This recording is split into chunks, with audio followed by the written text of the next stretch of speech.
Hey guys, it's Reptili-ants. In this video, I'm going to show you how to set up a test tube for a queen ant that you just found. So, what I'll be doing is I'll be going through the steps. It's a fairly simple process. In the end, I don't have an ant to put in there, but I'm still going to show you the process. And this is how you would keep a queen ant that you would find after going on a walk or something. You would put them in a test tube, setup, and then put them in the dark, and over time, it could take a month, 2 months, they will actually start laying their eggs in the test tube, and then those eggs will start to mature, they turn into larvae, pupae, and then they'll actually eclose and become little worker ants. Now the test tubes, I know they look small, and I have different styles here. I even have a really small one, but an ant would actually only use a small amount of space in the wild anyways. When they build their little holes, it wouldn't be very big in the first place. So putting them in these test tubes isn't actually stressful for them or anything like that. It actually is very comforting as long as you keep it dark, because this is how they would naturally do it in the wild. It won't be perfectly round like this, stuff like that, but it wouldn't be very big. They only make it big enough for them to get in, move around a little bit, and for the eggs. And then once the workers eclose, that's when they'd actually open up the doorway to wherever they decided to build their nest, and that's when the workers would actually start making tunnels and stuff through them. So this is just a basic setup, and it's the easiest way to keep the ants. I do have multiple tubes here, depending on sizes. This is the typical test tube. Sorry, ignore the lettering on here. But this is the typical test tube that you would get from Ants Canada. These are their newer test tubes, and I think they're pretty cool. But they're decently sized. They're actually much larger than some of the ones that I actually do have, which were pretty large. But they're really cool. They've got these little bumps here that actually keeps it from rolling, like it helps stabilize it, which is a huge problem with test tubes, is they roll easily. It's got this little line mark here, and it's kind of like to give you an idea of how much to fill up your test tube. So it's got a line there, and you just put the cotton ball down to that line, and then this is the space that they would actually use to start their nest. Now I do have these, and these are really good for most ants. You can put pretty much anything in there. You can even put Camponotus ants in there, but I actually use a bigger size, and I bought these forever ago, and they don't sell them anymore, which makes me kind of sad. But these are actually very wide, and I like them a little bit better for the Camponotus ants because they can actually move around a lot easier than in these. So they're just bigger. When they have workers, they have more room to work with, because you can put quite a bit of water down here and actually leave a big decent space up there. These are about the same size as these. I just got them because they were fairly cheap. As you can tell, they're colored. The ones I got come in all sorts of colors.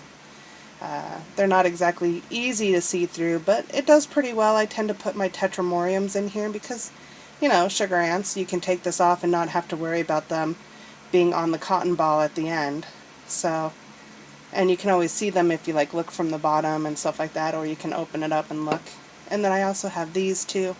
These still work really well for ants like tetramoriums and Mirica, because they're just so small, They don't take up a lot of space. But these you actually have to change out, have them migrate from one tube to another, which I'll show you how to do in a different video, but you have to do it a little bit more frequently because the water will run out.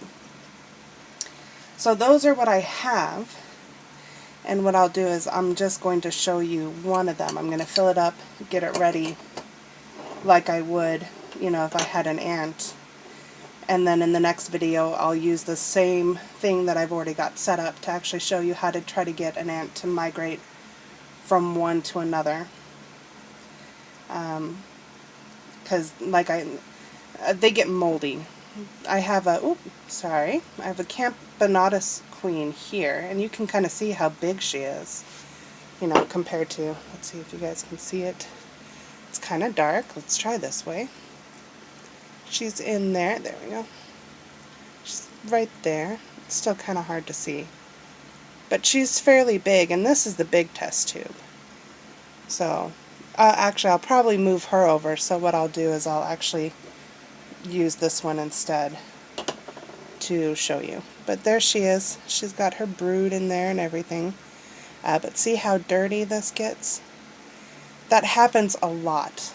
And I have it with almost every single one of my test tubes, and I have to change them out frequently sometimes. I heard the issue because when you do the test tube setups, you have to clean the test tubes and stuff like that, and I always do that. I heard that it could possibly be the cotton balls that I'm using. I just use these ones. They're fairly cheap, but they're not technically sterile, and I believe you need to buy sterile cotton balls to kind of help with the mold. I haven't found any yet, so I'll probably order some online. But there's that, and there's the queen. And she's the one that I'm going to move over in the next video. But for now, you just take it. You need to make sure you clean it out. I did recently, so you can see all the condensation on the tube. But you need to clean it out with water. Hot water is really good. If you want to, you can always do soapy water too, warm soapy water. But you got to make sure you get all the soap out. To start off, after you clean it, the first thing you have to do is you have to add the water. And it's good to put a good portion in here. So I would probably go about 2/3 up. I like to leave these queens some space to move around in. And I use bottled water. So it doesn't have the chlorine in it, you know, that tap water would have. Some places have okay tap water, some places don't. After you add the water, you're going to take a cotton ball. And for these smaller ones, you actually have to break the cotton balls up to be able to get them to fit. But this test tube is so big, I just take a cotton ball and just put it in there. Now, at this point, to get the cotton ball down into the water, you want to go as quickly as possible, because if you don't, it can cause air bubbles. And air bubbles will sometimes cause a suction. So what will happen is your cotton ball will sit there and follow the water down as it empties, which I don't find to be a bad thing, but some people don't like it. So just keep that in mind when you do it. Just push it in as quick as you can.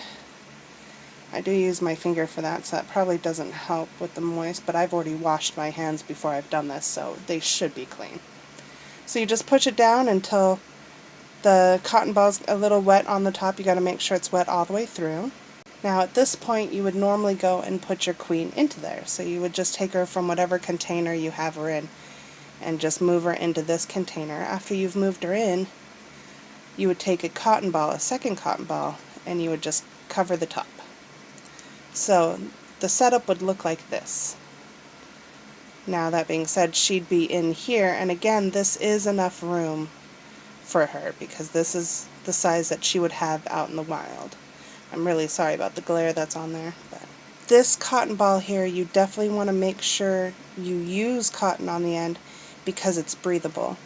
Ants still do breathe, even though they don't necessarily have lungs. They have other ways of breathing. I don't remember the name of it, but they still breathe, so they do need air. And this cotton ball is breathable, so don't put like a plastic top on there or anything like that because they won't be able to breathe. So a cotton ball is good because it keeps air going in, but it's not too much that it'll cause a lot of ventilation. Ants don't necessarily like ventilation. Besides that, that is the test tube setup, and I'm hoping to be able to go out in the next couple of days and be able to catch some ants, since now is a good time for a few of the ants, like the Labor Day ant, Lasius ants.